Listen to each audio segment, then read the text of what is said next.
3ចំណុចនៃភាពឆ្លាតវៃរបស់ម្ចាស់ផ្ទះអំពីសាឡុងចាជំរាបសួរពុកម៉ែបងប្អូនក៏ដូចជាអ្នកដែលទស្សនានៅក្នុងវីដេអូនេះទាំងអស់គ្នាខ្ញុំអេងហៀងនិពន្ធថ្មីសិប្បកម្មសាឡុងពុកថ្ងៃនេះគឺខ្ញុំមកចែករំលែកអំពីទីតាំងគឺ3ចំណុចនៃទីតាំងតើគួរប្រើប្រាស់ទីតាំងបែបណានៃសាឡុងដើម្បីរៀបចំគេហដ្ឋានឲ្យមានសោភ័ណភាពយើងដឹងថាគេហដ្ឋានដ៏ប្រណិតពិតជាមិនអាចខ្វះបាននៃឈុតសាឡុងក៏អីដើម្បីរៀបចំឲ្យមានសោភ័ណភាពហើយមានភាពថ្លៃថ្នូរនិងទាន់សម័យតាមសម័យកាលនិងការស្រឡាញ់ពេញចិត្តរបស់អស់លោកអ្នកហើយអ្វីដែលពិសេសនោះគឺការជ្រើសរើសទីតាំងនឹងឯងដែលធ្វើឲ្យខុសដាក់ទៅវាអត់សមទីតាំងទី1នោះគឺទីតាំងតូចប៉ុន្តែយើងប្រើប្រាស់សាឡុងដែលមានទំហំធំធម្មតាទីតាំងដែលមានបន្ទប់តូចឬកន្លែងទទួលភ្ញៀវយើងតូចហើយយើងប្រើប្រាស់សាឡុងដែលធំអញ្ចឹងត្រូវទិញសាឡុងដែលម៉ូតធំយកមកដាក់នៅទីតាំងតូចវាធ្វើឲ្យទីតាំងយើងចង្អៀតមានអារម្មណ៍ថាស្មុគស្មាញរៀបចំមកវាអត់ស៊ីគ្នាយើងគឺអារម្មណ៍យើងក៏ដូចគ្នាផងដែរពីរថាទីតាំងធំដែរប៉ុន្តែគាត់ប្រើប្រាស់ឈុតសាឡុងដែលតូចវិញចិត្តមនុស្សគឺខុសគ្នា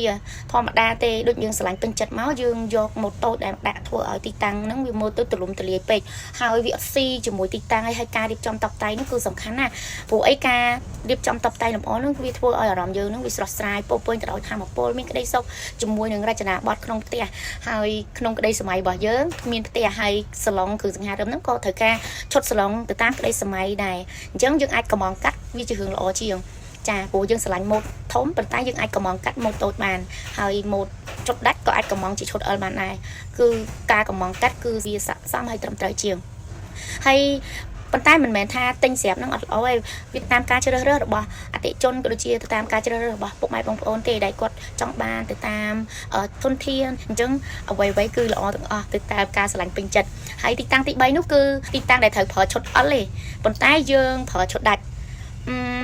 ឈុតដាច់និងឈុត L ខុសគ្នាបែបណាហើយកាពិតបើខ្ញុំបកស្រាយទៅវាវែងទីតាំងដែលត្រូវប្រើឈុត L វាសមជាមួយឈុត L កាលណាយើងដាក់ឈុតដាច់ទៅវាធ្វើឲ្យចង្អៀតវាធ្វើឲ្យអត់សូវស្អាតហើយសួរថា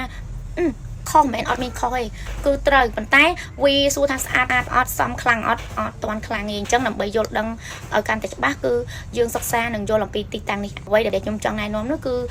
បើសិនជាពុកម៉ែបងប្អូនអត់ត្រូវជាមួយសាឡុងដែលទិញស្រាប់ទេយើងអាចកំងកាត់បានវាជាការល្អព្រោះយើងអាចកំងទៅតាមចំណង់ចំណូលចិត្តរបស់អស់លោកអ្នកផងដែរហើយបងប្អូនចង់ដឹងថាសាឡុងឈុតដាច់ហឹងឈុត L ហ្នឹងណាតើវាខុសគ្នាបែបណាហើយវាមានអត្ថប្រយោជន៍បែបណាមិនថាអត់មានអត្ថប្រយោជន៍ទេរឿងអីជាដោយសាឡុងទិញស្រាប់សាឡុងកំងហើយក៏ដូចជាឈុត L ឈុតដាច់ឈុតតូចឈុតធំគឺវាមានអត្ថប្រយោជន៍ដូចគ្នាប៉ុន្តែអ្វីដែលសំខាន់គឺការជ្រើសរើសឲ្យស័ក្តិសមជាមួយនឹងទីតាំងគឺដូចជាសមនឹងធនធានសមនឹងសមត្ថភាពសមនឹងអ្វីដែលយើងស្រឡាញ់ពេញចិត្តហើយបើសិនជាពុកម៉ែបងប្អូនចង់ដឹងវាឈុតសាឡុង L និងដាច់ហ្នឹងណាតើវាខុសគ្នាបែបណាហើយអត្ថប្រយោជន៍បែបណាគួររៀបចំនៅទីតាំងបែបណាសូម share វីដេអូនេះទាំងអស់គ្នាទៅកាន់មនុស្សដែលជាទីស្រឡាញ់របស់លោកអ្នកមិត្តភ័ក្តិបងប្អូនអំពូមីមីងដែលបងប្អូនគិតថាចង់ឲ្យពួកគាត់ដឹងស្អែកខ្ញុំនឹងមកបង្ហាញអំពីប្រភេទសាឡុងឈុតដាច់និងឈុត L ជូនដើម្បីជាចំណេះដឹងក្នុងការចែករំលែកអញ្ចឹងជាចុងក្រោយខ្ញុំសូមអរគុណជម្រាបលាចា